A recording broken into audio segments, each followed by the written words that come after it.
Good evening po. This is Ma'am O.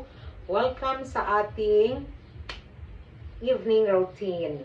Mag-exercise muna tayo dahil nga Mother's Day ngayon. I wanna greet all mothers out there ng Happy Mother's Day sa ating lahat. Okay? Kasi Mother's Day nga ngayon, yung iba sa atin nakakain ng medyo marami, diba? So, i-exercise muna natin yan para yung excess cholesterol na nakain natin kanina lalabas sa pamamagitan ng ating pawis. So, if you are experiencing headaches, neck pain, back aches, maganda ito sa ating lahat. Now, minsan kapag kulang yung blood circulation sa ating brain, we will experience dizziness and headaches. So, ito ay makakatulong para maisa natin ang mga yon. So, we will exercise together.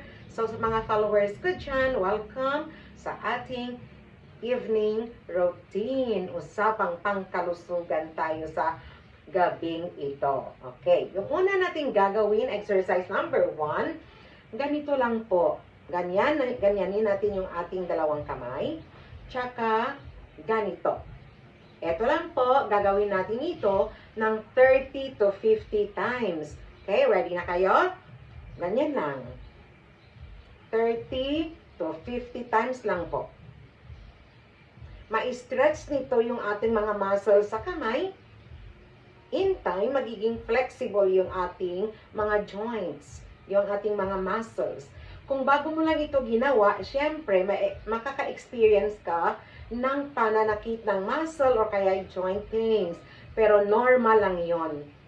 Kailangan gawin mo ito araw-araw para makuha yung mga pananakit na yan.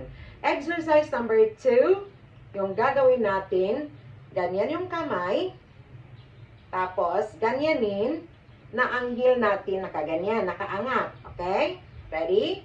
Go! 1, 2, ganyan.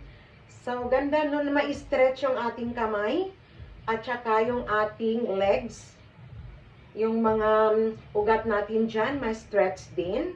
Magiging flexible yung ating joints, yung ating muscle at saka magiging matibay yung ating legs or paa.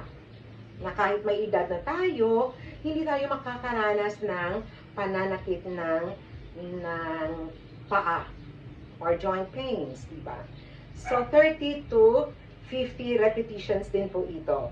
So, ito lang po yung dalawang exercises para ma-relieve yung ating pananakit ng ulo, headaches, and dizziness. Okay? So, ito lang muna sa ngayon. Gagawin nyo lang ito hanggang sa kayo ay pagpapawisan. Isama na ninyo yung mga exercise natin noong mga nakaraang araw para lalabas yung pawis ninyo. So, yan lang ang gagawin nyo ngayon. Exercise para lumabas yung mga cholesterol na kinain natin kanina. Okay, di ba? Kasi nga, Mother's Day. Sigurado naman nakakain tayong lahat. Okay, so that's all for now. Good evening and God bless everyone. Mwah!